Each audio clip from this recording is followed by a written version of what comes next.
Paranormal दुनिया में कभी कभी मैं इतना खो जाता हूँ कि आम जिंदगी में आने का टाइम ही नहीं मिलता। ऐसा लगता है कि अब बस लोगों को ठीक करें और जैसे तैसे हो सके जितने भी पोजीशन या फिर ऐसे केसेस हैं जो लोग भूत प्रेत की समस्याओं से उलझ रहे हैं उन्हें सॉल्व करें। मैं आप लोगों को आज एक किस्सा बताना चाहता हूँ। ये करीब आज से 10-12 साल पहले का होगा। मेरा कॉलेज था और मैं कुछ समय के लिए अपने घर से बाहर भी रहता था। अचानक से इंडस्ट्री का कीड़ा जागा। मैंने सोचा कि क्यों ना मुंबई हो लेते हैं, सबसे बेस्ट जगह है। अच्छा, मेरे कॉलेज के कुछ दोस्त वहां पर थे भी, तो मुझे ऐसा लगता था कि वहां जाना शायद बहुत आसान है। मुझे एक बहुत बड़ा वर्क मिला वॉइस ओवर का, तो मैंने सोचा कि मैं क्यों ना उसे कर लेता हूँ। साथ साथ ये पैरानॉर्मल जो भी चीज थी ये चलती रहती अपने आप। उस वक्त मेरा पैरानॉर्मल में रुझान बहुत ज्यादा था। दीक्षा हो रही थी तो मुझे पता था, पर इतना ज्यादा गहराई में नहीं पता था। मैंने अपने दोस्त सूरज को फोन करा और बोला कि मैं मुंबई आ रहा हूँ यार, और 1 महीने बाद प्लस मेरा रहने का इंतजाम करा देना, क्योंकि मुंबई एक ऐसा शहर है जहां पर रहना खाना बहुत मुश्किल है। उसने भी हाँ बोला और उसके करीब 1 महीने के बाद मैं मुंबई चला गया। वहां जाकर मैंने दोस्त को फोन करा, वो मुझे लेने आता है। अच्छा, जब आप कभी मुंबई जाएंगे तो मुंबई की लाइफ बड़ी खतरनाक होती है। आप देखेंगे तो वहां पर कई सारे सपने दबे होते हैं, कई सारे घर जो होते हैं खुशहाल होकर भी सूने होते हैं।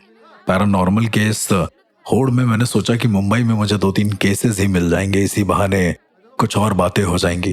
मैं सूरज के यहाँ गया और वो बहुत ही अजीब सी हालत में रह रहा था, अकेले रहता था वो। तो उसने बोला कि एक छोटा सा कमरा है भाई, और ज्यादा पानी भी नहीं आता है तो कम यूज करना। मैं इस बात से बिल्कुल वाकिफ था कि एक अलग शहर में, वो भी अगर मुंबई जैसा शहर हो, तो वहां पर तो बोझ बनना लाजमी सी बात है। मैं उसके यहाँ रुका और सीधे मैं चला गया अपने काम पर।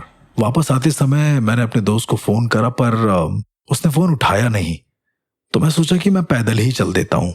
मैं मुंबई की सड़कों पर जब जा रहा था तो एक बड़ी अजीब सी चीज हुई।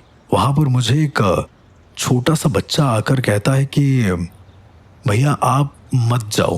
मैंने उसको पूछा भी कि कहाँ ना जाओ। वो कहता है कि आप कानपुर वापस चले जाओ। पहली बात कि वो कैसे जानता था कि मैं अपने शहर से हूँ। दूसरा कि वो मुझे कहाँ जाने के लिए मना कर रहा था। मैं तो अपने दोस्त के यहाँ जा रहा था। उसको इग्नोर करके मैं आगे बढ़ता हूँ तो थोड़े कदम चलने के बाद अचानक से मैं क्या देखता हूँ कि किसी का एक्सीडेंट हो रखा है। पास में जाता हूँ तो देखता हूँ कि एक बूढ़ी दादी का एक्सीडेंट हो रखा है। कोई भी उन्हें उठा नहीं रहा है। एक तो ये सबसे बड़ी अजीब सी चीज होती है। हमारे आसपास जब कोई दुर्घटनाएं होती हैं तो कोई उस पर एक्शन नहीं लेता। मैंने उन दादी को उठाया और हॉस्पिटल तक लेकर गया।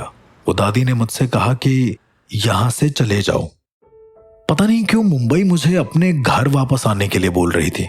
ये मेरे लिए भी बड़ा ताजुब की बात थी कि आखिर हर इंसान मुझसे ऐसे क्यों बोल रहा है। खैर, मुझे काम मिल गया, बहुत अच्छा सा काम था। थोड़े दिन के लिए तो मुझे चलाना ही था। मैंने अपने दोस्त से बोला कि मैं कुछ दिन क्या यहाँ पर रुक सकता हूँ। उसने भी हामी भर दी। मेरे दोस्त की एक बहुत बुरी आदत थी कि वो सिगरेट पीता रहता था। तो जब वो मेरे सामने सिगरेट पी रहा था तो मैंने उससे कहा कि भाई इतना मत पियो, इंसान को कैंसर हो सकता है, इंसान मर भी सकता है। तो मेरा दोस्त हंसता है, कहता है कि यार ये क्या बातें हैं, मरना जीना ये सब तो बकवास है। खैर 2 दिन बाद मुझे वापस जाना था घर अपने कुछ सामान को लेने। तो मैंने उससे कहा कि मैं घर निकलता हूँ, बस मुझे स्टेशन तक ड्रॉप कर दो अगर हो पाए तो।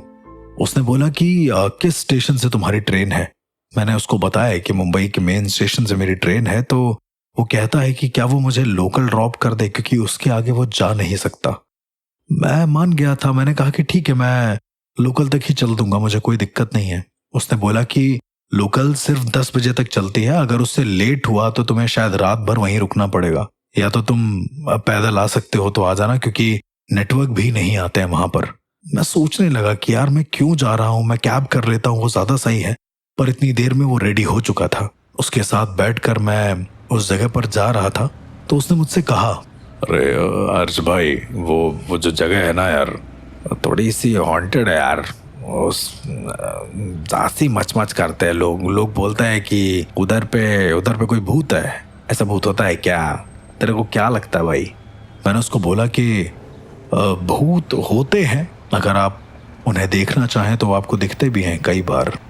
मैं जैसे ही ये बोलता हूँ अचानक से उसकी गाड़ी के सामने एक बड़ा सा सुअर आके खड़ा हो जाता है। और उसे गाड़ी रोकनी पड़ जाती है। सबसे अजीब सी चीज ये थी कि वो सुअर वहीं का वहीं खड़ा था, वो हिल भी नहीं रहा था। हम लोग उसे भगाने की कोशिश भी कर रहे हैं पर वो जा नहीं रहा है, ऐसे जैसे वो आंखों में आंखें डालकर घूरे जा रहा था। मैंने उसको बोला कि यहाँ से साइड में निकाल लो गाड़ी, कोई दिक्कत नहीं, उसे खड़ा रहने दो। जैसे ही उसने गाड़ी साइड में करी, हम क्या देखते हैं कि एक कुत्ते की लाश जमीन पर पड़ी हुई है, बहुत बुरी हालत में। मैंने अपने दोस्त को बोला भी कि इतनी बुरी तरीके से किसी जानवर को किसने मारा होगा, तो मेरा दोस्त कहता है शायद इसी जंगली सुअर ने मारा होगा। मेरे दिमाग में बहुत सारे सवाल तो थे, पर शायद उस वक्त जल्दी की वजह से मैं कर नहीं पाया। पर एक बहुत अजीब सा हादसा हुआ। जैसे ही हम गाड़ी आगे चला रहे थे, मेरा दोस्त पलट के पीछे देखने लगा, उस जंगली सुअर या फिर उस कुत्ते की लाश को। मैंने उसको बोला भी कि आगे देखकर चलाओ, गाड़ी तुम चला रहे हो, मैं नहीं चला रहा। उसकी गर्दन पीछे मुड़ी ही रही। मैंने जानबूझकर उसे एक